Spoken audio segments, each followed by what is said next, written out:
Good morning. I'm Pete Koff. I'm your president this year, and I want to thank the YPN, the committee, for what I think is going to be a great event today, but also for giving me a few minutes to talk to you about RPAC. For those of you that know, RPAC is our Realtor Political Action Committee. The Realtor Political Action Committee fundraises money to support issues and candidates that support and protect not only private property rights, but home ownership and our industry, how you do business. So what I thought today is give you 5 minutes on issues that our RPAC committee is focusing on this year. Something that not only is going to focus on home ownership and its importance, private property rights and its importance, but what affects and what's going to affect our business daily. And so today with me are Mark Query, our Governmental Affairs Director, and Jeff Rosa, who's our 2011 RPAC Chair.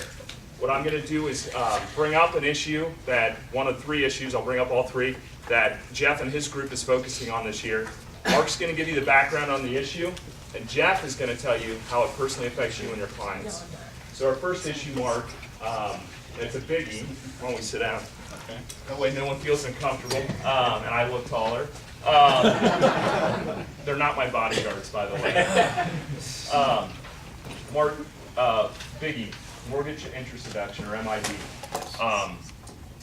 There is a lot of sentiment and a lot of talk about mortgage interest deduction being reduced or eliminated. Give us a background on that issue. Well, the mortgage interest deduction is one of the top, if not the top, tax deduction that takes place every year with people in their taxes. It has come under fire a number of years ago, and the National Association of Realtors spent a lot of money back then to defeat the elimination or the reduction. And it has been under fire the last probably year to 2 years. Some economists around the country have identified it as reducing the mortgage interest deduction or cutting it completely as a way to bring in extra revenue to the federal government. We all know what governments at every level are facing, as every industry and every person, we're all facing it. And so they're looking for money, and one of the things that has a huge target on its back, all of us have a target on our backs, is mortgage interest deduction. President Obama formed the Deficit Commission last year, which was a combination of both Republican and Democrat former elected officials and some current elected officials, and they came up with a number of deficit reduction recommendations, one of which was the mortgage interest deduction. Thankfully, it didn't get any legs, and Congress has heard the message loud and clear from us, from the realtor family, both locally, state, federal, you name it, that they better not touch it, they better not reduce it, etc. So that's kind of the issue. Jeff. Okay, hopefully everybody got one of these. Basically, what I'm trying to do is show you, because we all understand one thing, the bottom line, how's it going to affect my business, how's it going to affect my income. So this is kind of a calculator to help you understand how that's going to happen. So if you go to the first one, mortgage interest deduction, the estimates from NAR that we receive is approximately an 18% reduction in the property values across the board if the MID is taken away. And there's an article that we also gave you in your packets that kind of explains their rationale for coming up with that number. So if we just take an agent that made $30,000 last year and take an 18% reduction in their commission, because that's how much money it would be reduced, that means that's $5,400 in less income to that particular agent. So you can put your own numbers in there and figure out how it's going to impact you, but certainly the mortgage interest deduction will be a disaster for our industry and our income if it goes through, and certainly for homeowners. Well, okay. Well, let's talk about the next issue that RPAC's focusing on. Right. It's the QRM proposal to increase your down payment, or the down payment requirement, to 20%. Mark? Basically, the QRM, or Qualified Residential Mortgage, that's the big acronym right now. Well, what is a qualified residential mortgage? And there's a number of different financial regulators and players in the industry that are looking at that. And there's a big debate on increasing the amount of down payment so that You know, they're not just giving away, you know, mortgages to people who they feel cannot afford to have a mortgage, or, you know, aren't credit worthy, or what have you. This whole qualified residential mortgage thing, or QRM, sorry to hit you with these acronyms, but there's mortgage interest deduction, so MID, QRM.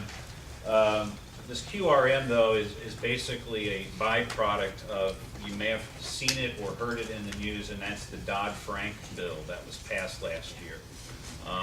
That had a lot of ramifications in terms of just the general financial industry, but it basically was saying that a lender would have to have some quote-unquote skin in the game. They would have to hold on to about 5% of the mortgages that they hand out. They would have to have that money on hand themselves, which again, it's so that it disincentivizes them from lending to people who maybe they shouldn't be lending to.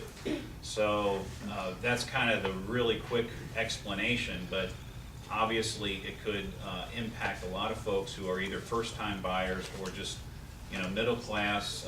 Even though they're moving up, they're not moving up that big buyers, which would have an impact on the market. And I don't want to steal Jeff's thunder. Let me ask you, Jeff, I mean, how does that affect potential homeowners and realtor members? Well, there's a lot of factors that get weighed into that. First off, changing a down payment to 20% is going to be crazy. And there's certainly talk that they're hoping to move that from 20 to 10, which would certainly be a benefit, but still, that's just a compromise. 10 is still a hard number for a lot of people to come up with. That's also going to move and shift a lot of the business to the FHA, which they don't want to do. So part of what they're doing also with the FHA is increasing the cost of FHA. So if those of you who know that just the mortgage insurance that's coming down right now is going to dramatically change FHA loans and how we're going to be able to qualify for those and so on. So between the two, we're starting to see an effect where it's going to be more difficult for those first-time buyers and certainly middle-class people to be able to start to purchase homes, because they're going to have to save a tremendous amount. The equity in their homes is already compromised by the devaluation, so where they're going to come up with this money, it's going to really be disastrous if this bill goes through and goes as planned. Again, just looking at the formula, we anticipate approximately a 20% reduction in home sales if they pass this bill. And I think that's conservative, to be honest with you folks. That would be resulting in a $30,000 producer today, a $6,000 reduction in their income. That to me is incredibly scary. Yes, absolutely. All right, last issue that the RPAC committee, Mark, has been really focused on, and it seems like it's in front of us every year, is the elimination of the Cincinnati property tax rollback. Give me the skinny on that. Well, again, what you're facing here then in the city of Cincinnati, just like we mentioned on the mortgage interest deduction, every government at every level is looking for revenue. City of Cincinnati started this, and Cincinnati Area Board of Realtors was instrumental in getting this policy enacted back in 1999.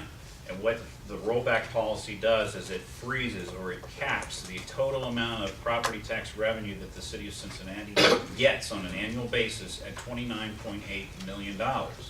They have the legal authority to increase their millage up to 6.1 mils, which would bring them a lot more than $29.8 million. But again, back in '99, this board and some of the council members at that time were trying to force Cincinnati City Council's hand to be conservative, or just to be more prudent in the expenditure of their dollars and their budget and everything. So that's where this property tax rollback policy was formed, or how it was formed. It's been renewed every year.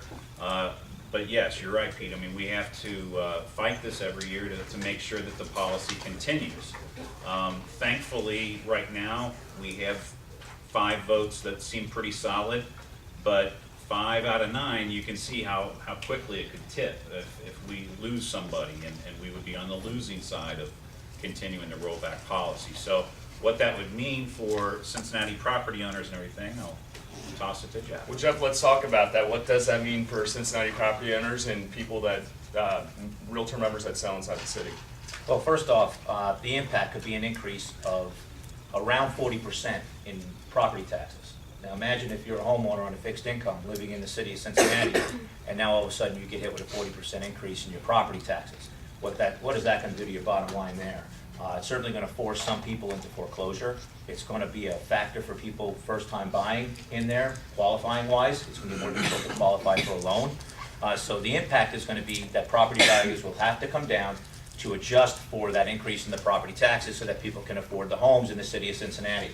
Our rough estimates would say probably around 10%. I think that's probably low, but again, we'll be conservative in our numbers. If you sold a couple of houses in the city of Cincinnati last year and got $5,000 worth of income, that's $500 less that you would have made as well in that particular formula. Now, some of us have a lot more sales in the city of Cincinnati than others, so it's certainly going to impact some of you way more than it will impact others. But still, it's the effect on the property owners that we're concerned about in this one.